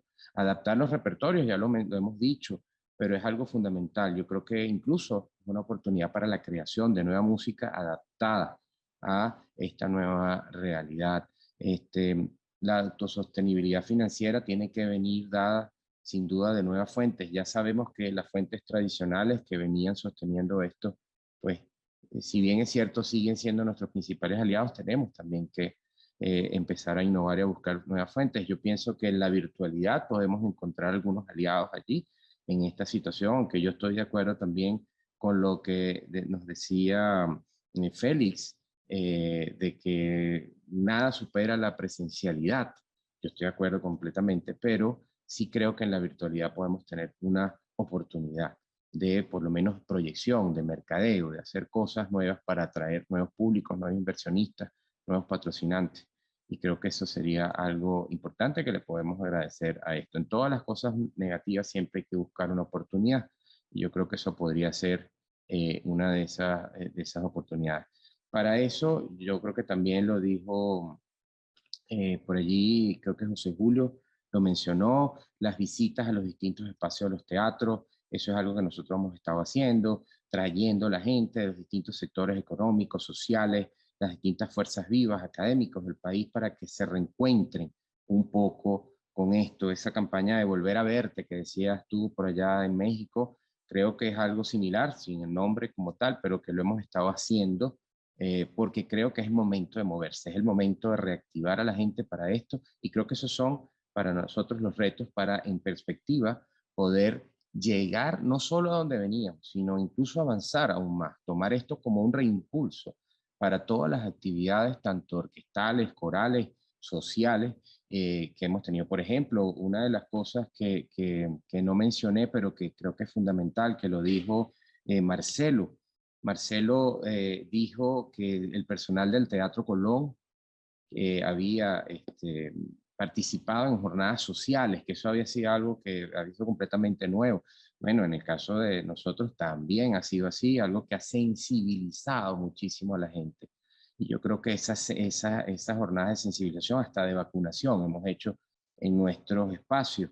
Y yo creo que esa sensibilización es muy importante y nos ha unido aún más en estos momentos. Yo creo que eso es una de esos retos que tuvimos que ahora en perspectiva le podemos sacar muchísimos frutos. Así que bueno, yo pienso que en términos generales esta situación a todos nos ha golpeado, pero también nos ha enseñado mucho.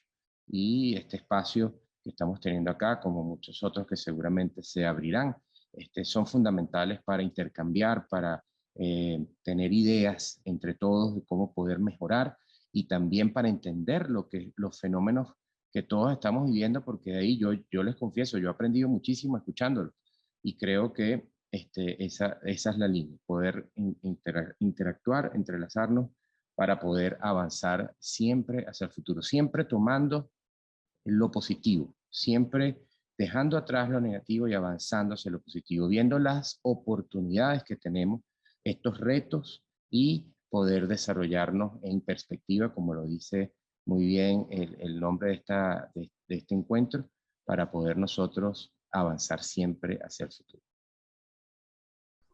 De acuerdo, Eduardo, con tu mensaje. Hace unos meses atrás hubiésemos tenido esta conversación, posiblemente hubiésemos estado preguntándonos cómo volver a abrir, ¿no? Cómo volver a encontrarnos con el público. Hoy día estamos en otra situación. Me alegra saber que en todos nuestros países la situación sanitaria avanza, pensando en las posibilidades de trabajar, ¿no? No solamente de crear una experiencia artística, sino que también, como alguien lo nombró por ahí, de una situación que ha sido tan crítica para el mundo de los artistas, de los creadores, del espectáculo. Yo sé que en diversas organizaciones como las de ustedes, en muchos casos, quienes trabajan, ¿cierto?, en los coros o en los ensambles son personas que de alguna forma están contratadas por algún sistema más fijo, pero también hay muchos otros, ¿cierto?, que han debido reinventar sus posibilidades y capacidades para poder seguir adelante. Bueno, a ver, empecemos con la parte más dinámica, ¿no? Con la conversación, con poder escucharlos respecto a distintas perspectivas. Yo tomé aquí algunos apuntes. Creo que hay conceptos que se han ido repitiendo de alguna forma u otra. Todos nos comentaron sobre protocolos, ¿no? Todos comentaron sobre formatos más flexibles, y tengo la impresión de que también todos de alguna forma tuvieron alguna experiencia de formato hacia lo digital, ¿no? En algunos de ustedes con plataformas más consolidadas, en otros, digamos, con experiencias más de vanguardia, en fin. Todos encontramos que en algún formato la digitalidad fue en algún momento un espacio de salida y de mantenernos vivos y vigentes. Félix partió diciendo en algún punto, queremos dejar súper en claro que la presencialidad es lo que nos importa y donde vamos a poner el foco, y que vemos a la digitalidad como un complemento, ¿no? Interesante y importante, más nuestra actividad es en vivo, es presencial. En algunos momentos de la pandemia todos pensamos que el mundo iba a ser híbrido, ¿no? Íbamos a terminar con nuevos modelos de hacer las cosas en el ámbito de las perspectivas.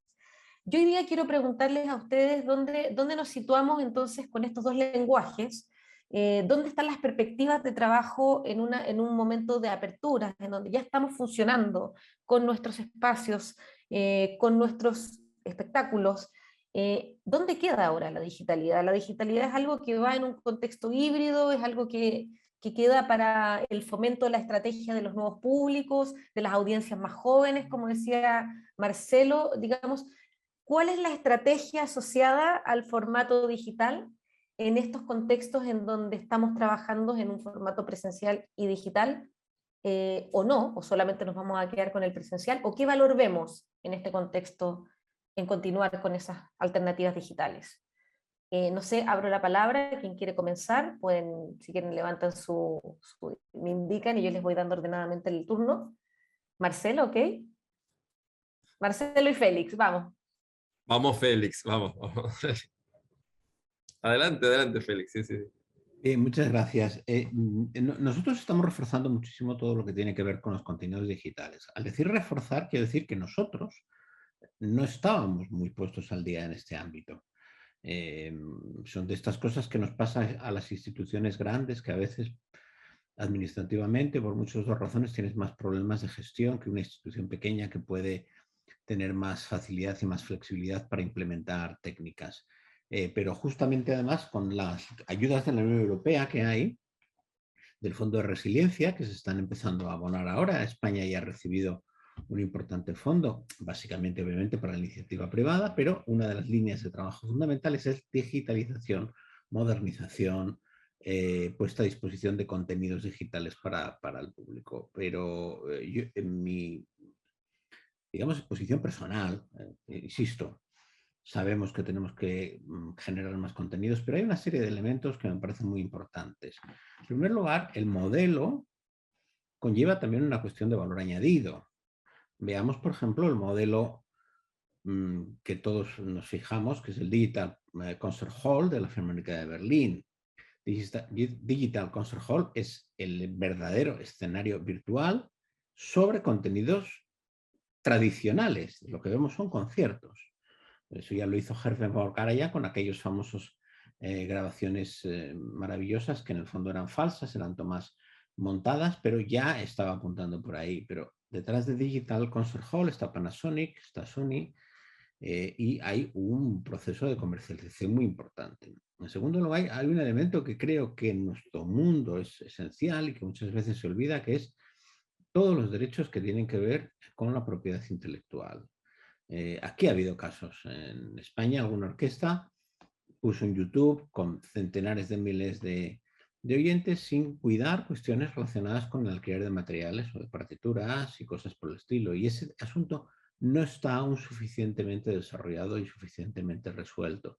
Ojo a ese tema. En tercer lugar, me parece que puede ser un elemento importante para atraer público, pero yo quiero que ese público después tenga la experiencia de la música en vivo, porque la música en vivo, y aquí hay con nosotros en este panel algún compositor, está pensada con unas condiciones acústicas y con una generación de una estética musical que tiene que ver con los instrumentos, tiene que ver con las acústicas. Y todo esto en el ámbito de la digitalización, obviamente, no voy a decir que se falsee, pero bueno, se puede manipular. Por lo tanto, creo que, y Pamela lo has dicho perfectamente al principio de ahora de tu exposición, es la convivencia, no la sustitución, la convivencia. Yo me gustaría pensar en la utilización de los métodos audiovisuales para ganar al público a la experiencia de la música en vivo y no para sustituirla. Y todos nosotros tenemos la experiencia de ver al público no habitual llevarse una decepción en un concierto porque aquello no suena igual que un disco. Esto ha ocurrido, hemos generado una dimensión de la escucha no siempre real.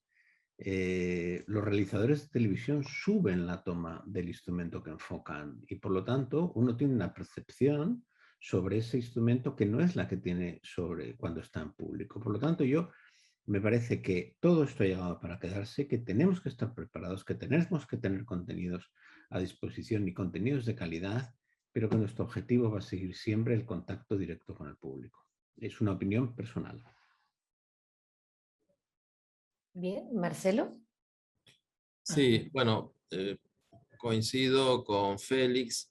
Por supuesto que nada en nuestra especificidad, en la danza, en la ópera, en el concierto sinfónico, nada reemplaza la presencialidad y el contacto uno a uno con el colega, con el artista y con el público, nada en absoluto. Pero puede complementarlo. El formato virtual puede complementarlo y puede transformar un desafío también en una oportunidad. En este caso, lo que yo referenciaba es la oportunidad, bueno, de tocar a través de las redes sociales, a nuevos públicos y de atraerlos hacia el teatro. Y por otro lado también el desafío, la oportunidad de tener contenidos, como dice Félix, que nutran eso, porque realmente hay que pensar los contenidos digitales específicamente, ¿sí? Una cosa es transmitir, dar por streaming un concierto, una ópera, un ballet, que bueno, el teatro siempre lo viene haciendo en los últimos años, pero otro tema también es pensar específicamente un área diseñada para sostener contenidos virtuales, y así como Eduardo, la sala virtual que han tenido y que se presenta algo muy bueno, digamos, ya lo tenían pensado, a nosotros nos ha tomado desprevenidos justamente en ese aspecto, pero así como en el propio instituto, por ejemplo, si bien en el año 2020 pasó al formato virtual todas las asignaturas, tanto prácticas como conceptuales o teóricas, bueno, hoy continuamos en un sistema mixto, donde todo lo que es práctico se hace en forma presencial, pero aquello que puede sostenerse en forma virtual va a continuar de esta forma, y realmente se facilita en algunos casos, ¿sí? Bueno, quizás eso en cierta forma, no todo por supuesto, puede traspolarse también al ámbito del espectáculo artístico. Bien, ¿alguno más quiere complementar algo respecto a esta función de lo híbrido, lo digital y lo presencial? Sí, yo, bueno, Gracias, yo Julio. quisiera también complementar, gracias, Pamela. Sí, estoy de acuerdo, ¿no? Yo creo que la virtualidad llegó para quedarse, de alguna forma, ¿no? Pero, por supuesto, de ninguna manera, es lo que estoy completamente de acuerdo, la virtualidad no reemplaza a la experiencia de comunicación que es la música, ¿no? Entre músicos y entre el público, eso es, creo que coincidimos, que es irreemplazable. Pero bueno, en efecto, no podemos dejar de mencionar las ventajas, ¿no?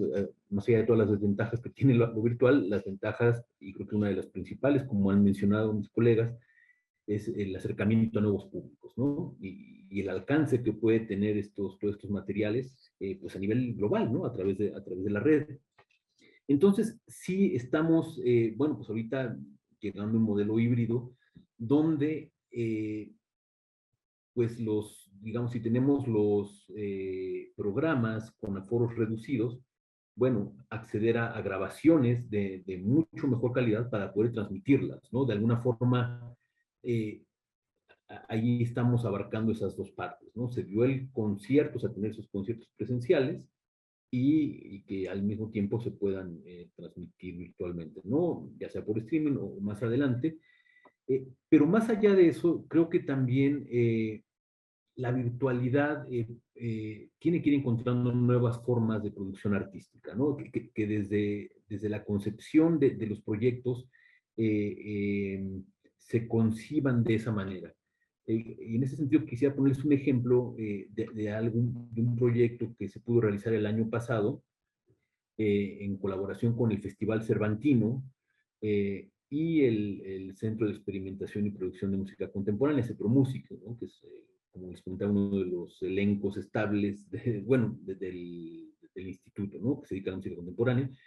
Y junto con la Compañía Nacional de Teatro, que también es otro elenco del IMBAL, se realizó Don Perlimplín de Bruno Maderna, que era originalmente una ópera radiofónica, ¿no? Fue el centenario de Bruno Maderna el año pasado, pero ahí se hizo, no solo se hizo la obra y se grabó desde el palacio, ¿no? Sin público, sino que se realizó toda una producción pensando en la pantalla, ¿no? O sea, de alguna forma para eso se transformó en un set de televisión. Entonces, pues era muy curioso estar ahí porque si uno lo veía desde ahí, pues no entendías nada, ¿no? O sea, la única manera de entenderlo era a través de la transmisión, ¿no? Y bueno, fue una experiencia muy, muy buena. Por cuestiones de derechos no pudo quedarse ya mucho tiempo, pero bueno, sí hay la idea de volverlo a hacer y de buscar y de transitar hacia producciones también de este tipo, ¿no? Que de alguna forma la virtualidad te abone algo que no te daría la presencialidad de alguna forma. Yo creo que también en eso puede contribuir bastante las nuevas tecnologías y pues sí, de alguna forma que si vas a ver algo virtual, en serio te dé algo que no podrías obtener de ninguna otra manera, ¿no? Por supuesto, esto a la par de este modelo híbrido, ¿no?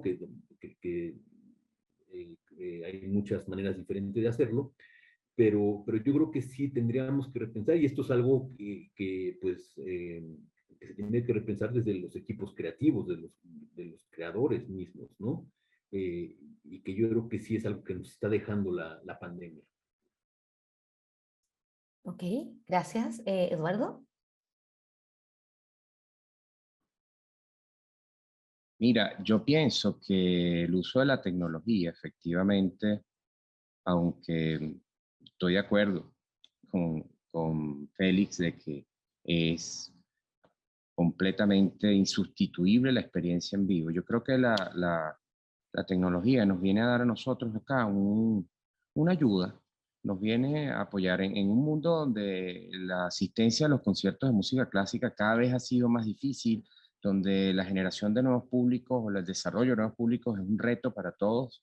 Creo que la tecnología, si bien es cierto, no debe, digamos, sustituir el en vivo, tampoco la podemos satanizar, sino al contrario, creo que debemos aprovechar lo que se pueda de ello. Creo que viene a ser un producto que nos va a ayudar a innovar, a hacer muchísimas cosas, a poder desarrollar distintas actividades de mercadeo, nos puede ayudar a atraer gente también a nuestra causa. Incluso nuevos patrocinantes. Yo creo que nosotros siempre hemos estado, es mi opinión muy particular, pero aunque son cosas incomparables y sin ánimo de competir, creo que la música popular siempre nos ha llevado una ventaja en todo esto, en todo lo que es el uso de la tecnología.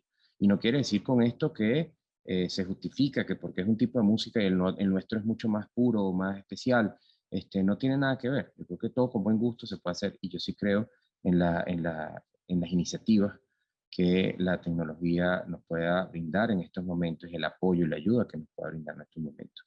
Ciertamente vamos como les decía, sin querer sonar como que queremos evitar la parte en vivo, no, todo lo contrario. Sabemos que la parte en vivo es la fundamental, pero sí quiero abrir un poco la mente, tratar de que nosotros podamos abrir un poco la mente y nuestro público que nos está viendo lo pueda ver de esa manera, a explorar nuevas posibilidades en las cuales combinándolas con el buen gusto, con el desarrollo y la articulación de las distintas, digamos, personas que se desarrollan en el mundo de la tecnología, conjuntamente con la gente que se desarrolla como nosotros en el mundo del arte, de la música, podamos llegar a acuerdos interesantes que nos ayuden a esa mezcla y esa comunidad entre estos mundos, pero que hoy por hoy se encontraron por obligatoriedad, pero que yo creo que es una de esas oportunidades que tenemos que ver luego de esta situación tan lamentable que vivimos. Concuerdo contigo, Eduardo, inclusive pensar en la posibilidad que hoy día tenemos nosotros de poder estar compartiendo desde distintas zonas geográficas y que, bueno, juntarnos en presencial hubiese sido un poco más costoso, ¿no?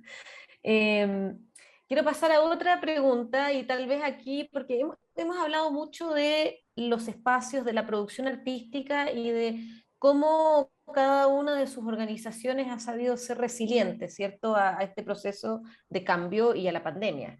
Pero quiero hablar un poco más de ustedes, ¿ya? De ustedes en cuanto gestores, en cuanto directores, gerentes, digo, líderes, ¿cierto? Líderes que les ha tocado también estar en el momento posiblemente más difícil para las artes, que podríamos haber imaginado en nuestras cabezas, dirigiendo y tomando decisiones, ¿no? Y viviendo el día a día y nada, teniendo que sortear, ¿cierto?, un momento complejo para los artistas y para los públicos y para sus orgánicas. Desde ese lugar y desde el lugar de cada uno de ustedes, de su liderazgo, quiero preguntarles, y ojalá seamos breves para poder tener más tiempo de hacer otras preguntas, ¿cuál es para ustedes el aprendizaje más importante, una sola cosa que sacan de esta experiencia? Si pudiésemos llevar un poco esta idea de los retos y las perspectivas, ¿cierto?, que es la conversación de nuestro panel. Ustedes en cuanto líderes, gestores culturales, ¿cierto?, profesionales del mundo de la cultura, una experiencia que hayan sacado de todo este proceso y de todo lo que han vivido entre posiblemente aquel marzo del 2020, lo que todos pusieron como un hito de encierro, hasta lo que llevamos acá de la pandemia. Le pregunto, a ver, primero le voy a dar la palabra a José Julio. Uy, dije, que no me pregunte a mí primero, que no me pregunte a mí. No, esa es bueno, es una muy buena pregunta, es muy difícil, ¿no? Porque si no, tal vez resumir en un solo aspecto, yo creo que es un cúmulo de experiencias bueno, que hemos vivido, pero yo creo que sí resaltaría, bueno, es la capacidad de adaptabilidad, ¿no? En todos los aspectos, ¿no? Desde lo técnico, lo programático, lo artístico, pero sobre todo en la parte humana, ¿no? Porque yo creo que esto nos ha tocado de una manera muy particular a todos, ¿no? Y de muy diferentes maneras, ¿no? A veces, por ejemplo, al principio, pues la gente que de cierta edad o con ciertas comorbilidades era más vulnerable, ¿no? Entonces todavía fueron los primeros en salir de circulación temporalmente, ¿no? Por decirlo de alguna forma. Temas como que a veces, bueno, los niños dejaron de ir a la escuela, entonces tal vez ya no era lo mismo, o sea, no era tan fácil para alguien que tenía algún miembro de la orquesta, de alguno de los grupos vocales, que tal vez tenía que grabar desde casa, no era tan fácil porque la situación cambia. Entonces, yo creo que eso nos ha dejado mucho, poder ver cada situación muy particularmente y priorizar el lado humano, ¿no? Porque más allá de si son de músicos, cantantes, artistas, creativos, funcionarios, gente de producción, pues lo primero es lo que nos ha tocado muy directamente, ¿no? Y obviamente eso, pues en el ámbito artístico se refleja de manera muy, muy transparente también, ¿no? Entonces, y bueno, se nos vienen unos retos importantes porque ya con la vacunación o a veces la negativa de vacunación, que eso es otro problema que se nos viene, ¿no? Con cada etapa de la pandemia van surgiendo nuevas soluciones, pero también nuevos retos porque no siempre hay consenso en cómo se ven las cosas, ¿no? Desde el punto de vista de salud o desde diferentes puntos. Entonces, yo creo que, digamos, para decirlo en una palabra y ya dar paso a mis colegas, yo diría la adaptabilidad y la parte humana, ¿no? Eso es como que yo creo que es lo más importante que nos ha dejado. Bien, sigo con Eduardo. Gracias. Bueno, yo pienso que sí, de todo esto ha habido muchos aprendizajes, sin duda, en todos los aspectos. Yo creo que en la adaptabilidad, como bien lo decían en las exposiciones anteriores, yo sí creo que hay muchas cosas nuevas, pero para mí uno de los principales aprendizajes ha sido el tema de la parte humana. Yo creo que esta situación ha hecho que nosotros descubramos muchas cosas de nosotros mismos, que entendamos mucho más a nuestro entorno, a la gente para la quien trabajamos, a nuestros artistas, a nuestros trabajadores. Yo pienso que esto ha sido una situación bien compleja para todos y que ha desenmascarado también todo aquello que teníamos quizás antes en la mente, de que teníamos que ser siempre los mejores conciertos, los mejores músicos, con una serie, una gama de cosas que hoy por hoy nos dimos cuenta que quizás no en todo momento son tan importantes. Y esto nos ha ayudado a tocar tierra, a bajar un poco a la tierra también, a poder ser nuevamente compañeros, a poder entender los problemas del otro que van más allá de un tema laboral o un tema artístico y se convierte en un tema humano. Yo por lo menos hemos tenido que trabajar con mucha gente, ayudarla, darle la mano, darle una palmadita, seguir adelante, no te deprimas, esto es pasajero. Hay gente que se ha enfermado, que hemos tenido que ayudar, que apoyar, desde el punto de vista tanto clínico, médico, como también del apoyo humano. En fin, yo creo que esto ha sido un reto para todos que nos ha enseñado a integrarnos con esa sensibilidad propia de los artistas, que justamente se viene a manifestar de esta manera en estos momentos y creo que dentro de todo, como les decía, de todos los aprendizajes para mí, este ha sido uno de los más importantes. Muchas gracias, Eduardo. Concuerdo, los aspectos humanos, ¿no? El poder encontrarnos. Le doy la palabra a Félix respecto a tus Gracias, Pamela. aprendizajes.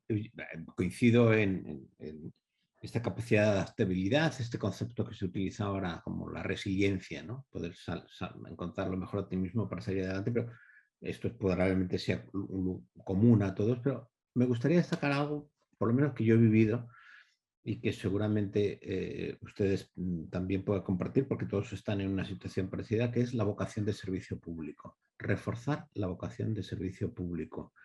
Entender que lo que estamos haciendo, lo estamos haciendo para la gente. Estamos prestando un servicio tan esencial como muchos otros. Estamos garantizando un derecho, en nuestro caso constitucional, que es el del derecho al acceso a la cultura. Siempre he querido que la vocación de servicio público estuviese presente en mi trabajo como gestor de instituciones culturales y en esta ocasión he sentido la necesidad de reforzar esa condición de servicio público, lo cual quizá haya que repetirse en este mundo nuestro, a veces tan artificial, a veces tan lleno de ropajes, a veces tan necesitado de referencias del mercado, internacionales, de costes, de exclusividades, cuando al final lo que hacemos es hacer felices a mucha gente con algo que tenemos en nuestras manos, que es la música, la danza o el teatro. Qué bonitas palabras, Félix, de verdad. Además, pensar en esta idea de los derechos culturales, ¿cierto? algo que hoy por hoy en mi país está muy de moda. Tú sabes que nosotros estamos en el proceso de escribir una nueva constitución, así es que concuerdo plenamente, es un buen momento también para recordar que el acceso no solamente es la promoción de la participación, sino que también tiene una dimensión en el plano de los derechos, ¿cierto? Marcelo, cuéntanos cuáles han sido tus aprendizajes. Sí, yo creo que la escucha y el decir y la palabra es algo que se ha puesto mucho en valor, digamos, ¿no? Y que nos obliga a cada uno de nosotros, al volver a cierta, digamos, normalidad, pensar en la escucha y en nuestra palabra. Bueno, la escucha de todo lo que se ha dicho aquí, que coincido. José Julio ha hablado de la adaptabilidad, ¿no es cierto? Eduardo del bajar a tierra, todo nos ha pasado, el contacto, tuvimos que salir de una estructura y ponernos en contacto con una realidad social, la vocación de servicio, el contacto con, bueno, el acceso a la cultura que ha mencionado Félix. Bueno, finalmente la resiliencia, la resistencia, ¿no es cierto? Hablamos un poco también de los jóvenes, pero bueno, los adultos mayores, aquellos que han vivido toda esta etapa en soledad, ¿no es cierto? Y que se han reconfortado justamente con algunos de nuestros contenidos, ¿sí? Yo creo que un poco se reduce en la escucha y quizás más en la palabra, ¿no? De hecho, cuando se va la música, queda, en el teatro queda esencialmente la palabra de cada uno de nosotros. Bueno, muchas gracias. Y con esa última palabra, Marcelo, tuya, literalmente me toca tener que ir cerrando y despidiéndonos porque, bueno, llevamos ya un buen tiempo escuchándonos y conversando, se nos hace corto, sin duda podríamos explayarnos mucho más y estoy segura de que por ahí van a haber algunas respuestas que invito a las personas a hacer sus preguntas también, las que pueden ir haciendo vía chat, por escrito, en las plataformas correspondientes, en donde vamos a ir tratando de responderlas, tomarlas y poder conversar también y abrir una conversación digital por esa vía, ¿ya? Quiero agradecerles a cada uno de ustedes, a Eduardo, a Marcelo, a José Julio y a Félix. Sé que se han tomado un tiempo para esta conversación y también obviamente son personas que están con mucho trabajo por estos días, conectados desde distintas latitudes, desde distintos lugares del mundo. Quiero agradecer también a la Universidad Nacional Autónoma de México, a la cátedra Eduardo Mata en particular, que nos permite hoy día estar teniendo estas mesas de análisis, estos espacios de conversación que han sido organizados en el marco del Encuentro Internacional de Cátedras en el ámbito de la coordinación de difusión cultural. Así es que impactante que hayamos podido tener este espacio para encontrarnos. Agradecer a todos quienes están detrás de estas plataformas para que se coordine y se organice, ¿cierto?, un espacio como este. Hay múltiples personas que están trabajando desde lo técnico, desde lo administrativo, quienes han hecho posible también esta transmisión. Así es que dicho eso, muchas gracias a todos y a todas. Buenos días o buenas tardes o buenas noches, dependiendo de qué lugar del mundo nos estén viendo. Y gracias a nuestros participantes también.